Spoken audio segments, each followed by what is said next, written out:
बच्चों, in this question we are given 0.24 gram of volatile gas upon vaporization gives 45 ml vapor at NTP. What will be the vapor density of the gas of the substance?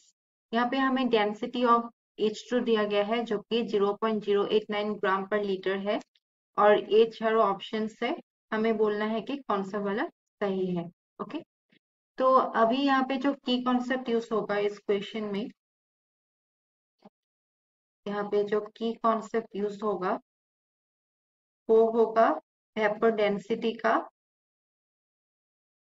Vapour density that is Vd, which is equal to molar mass divided by 2, which is equal to molar mass divided by 2. Okay, अभी अगर हम ideal gas के लिए देखें, if we see for an ideal gas equation क्या होता है? It is PV equal to nRT.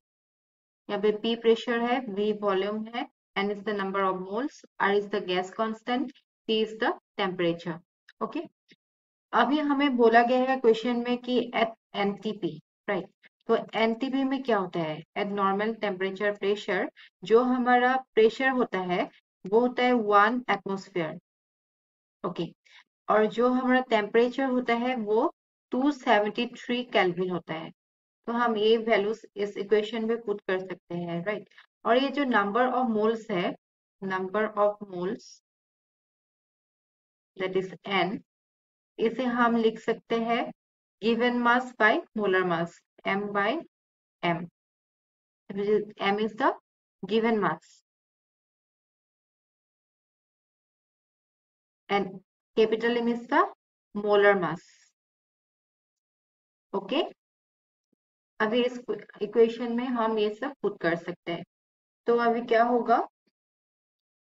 So we have PV equal to nRT.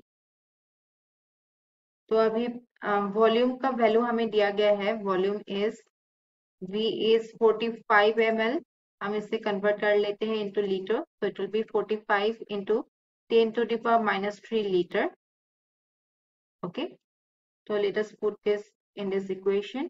सो ये हो जाएगा P is 1, volume is 45 into 10 raised to the power minus 3 will be equal to N, which is M by M. R is gas constant, which is equal to 0.082 and temperature is 273. Okay, right? और हम इसे लिख सकते हैं molar mass will be equal to MRT, right? R is the gas constant, so M into 0.082 into 273 divided by 1 into 45 into 10 raised to the power minus 3. और हम इसे लिख सकते हैं, क्वेश्चन में दिया गया था कि we have 0.24 gram of the volatile gas, that is mass यहाँ पे है 0.24, right?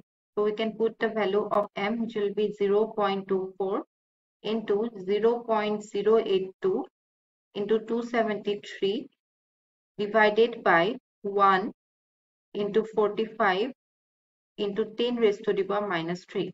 Or we can write जो हमारा मोलर मास है it will be equal to, when we solve this, इसका आंसर आएगा 119.392 ग्राम.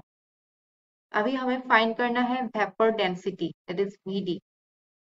Now Vd, it will be equal to M divided by 2, or we can write it will be equal to 119.392 divided by 2. Density will be equal to 59.93. अब देखते हैं कौन सा option हमारा सही होता है. तो ऑप्शन नंबर यहाँ पे बी हमारा सही होगा, that is 59.93 will be our answer. I hope you understood. Thank you.